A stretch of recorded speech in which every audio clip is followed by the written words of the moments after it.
ವೃಶ್ಚಿಕ ರಾಶಿ ಅಧಿಪತಿ ಮಂಗಳ ಈ ತಿಂಗಳು ರಾಶಿ ಪರಿವರ್ತನೆ ಮಾಡ್ತಾ ಇರೋದ್ರಿಂದ ಇವರ ಜೀವನದಲ್ಲಿ ಯಾವ್ಯಾವ ಚೇಂಜಸ್ ಆಗುವುದವು ಈ ವಿಡಿಯೋದೊಳಗ ನೋಡೋಣ.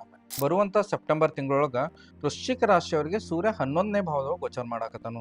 ಸೊ 11th ಹೌಸ್ ಅಂದ್ರೆ ಇದಕ್ಕೆ ವಿಶ್ ಫುಲ್ಫಿಲ್ಮೆಂಟ್ ಹೌಸ್ ಅಂತ ಕರಿತೀವಿ, ಫ್ರೆಂಡ್ಸ್ ರಿಲೇಟೆಡ್ ಹೌಸ್ ಅಂತ ಕರಿತೀವಿ.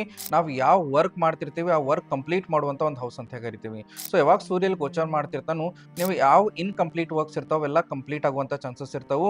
ಫ್ರೆಂಡ್ಸ್ ಜೊತೆಗೆ ರಿಲೇಷನ್ಸ್ ಇಂಪ್ರೂವ್ಮೆಂಟ್ ಆಗ್ತೈತಿ. ಇದ್ರ ಜೊತೆಗೆ ಇನ್ನೊಂದ್ ಏನಂತಂದ್ರ ಈ ಮಂತ್ ಒಳಗ ಮಂಗಳ ತನ್ನ ರಾಶಿಯನ್ನ ಪರಿವರ್ತನೆ ಮಾಡ್ಕೊಳತಾನು. ಇದರಿಂದ ಏನಾಗ್ತೈತಿ ಅಂತಂದ್ರ ನಕಾರಾತ್ಮಕತೆ ಜಾಸ್ತಿ ಆಗ್ತೈತಿ, ಹೆಲ್ತ್ ಒಳಗೆ ಡಿಸ್ಟರ್ಬೆನ್ಸ್ ಆಗ್ತೈತಿ, ಹಾಸ್ಪಿಟಲೈಸೇಷನ್ ಆಗುವಂತ ಚಾನ್ಸಸ್ ಇರ್ತೈತಿ. ಹೆಲ್ತ್ ಬಗ್ಗೆ ಎಚ್ಚರಿಕೆ ವಹಿಸ್ಕೊಂಡು ಹೋಗುವಂತ ಪ್ರಯತ್ನ ಮಾಡಬೇಕು. ಇಲ್ಲೊಂದು ನಿಮಗೆ ಲೈಫ್ ಇನ್ಸೈಟ್ ನ ಹೇಳ್ಕೊಡ್ತೀನಿ. ಸೊ ವೃಶ್ಚಿಕ ರಾಶಿ ಅಂದ್ರೆ ಮಂಗಳನ ರಾಶಿ ಇದ್ದು ಮಂಗಳ 12th ಭಾವದೊಳಗೆ ಗೋಚರ ಮಾಡ್ತಾ ಇರೋದ್ರಿಂದ ಸೊ ಸಾಧ್ಯವಾದಷ್ಟು ಇಮೋಷನಲ್ ಬ್ಯಾಲೆನ್ಸ್ ಬಹಳ ಇಂಪಾರ್ಟೆಂಟ್ ಇರ್ತೈತಿ. ನೆಗೆಟಿವಿಟಿಯನ್ನ ಕಮ್ಮಿ ಮಾಡ್ಕೊಂಡು ಹೋಗ್ಬೇಕು. ಇದ್ರ ಜೊತೆಗೆ ಒಂದು ಹೆಲ್ತ್ ಟಿಪ್ ಅನ್ನ ಹೇಳ್ಕೊಡ್ತೀನಿ.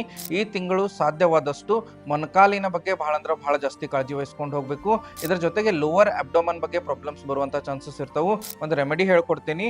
ಓಂ ಮಂಗಳಾಯ ನಮಃ ಮಂತ್ರವನ್ನ 44 ಟೈಮ್ಸ್ ಚಾಂಟ್ ಮಾಡೋದ್ರಿಂದ ನಿಮಗೆ ಬರುವಂತಹ ಎಲ್ಲಾ ಪ್ರಾಬ್ಲಮ್ಸ್ ನ ಈ ಮಂತ್ ನೀವು ಸಾಲ್ವ್ ಮಾಡ್ಬೋದು. ಈ ತಿಂಗಳ ಅಸ್ಟ್ರೋ ಪ್ಲಾನರ್ ನಿಮಗೆ ಏನಾದ್ರೂ ಬೇಕಾಗಿದ್ದಲ್ಲಿ ಕಮೆಂಟ್ ಅಲ್ಲಿ ಸೆಪ್ಟೆಂಬರ್ ಅಂತ ಟೈಪ್ ಮಾಡಿ.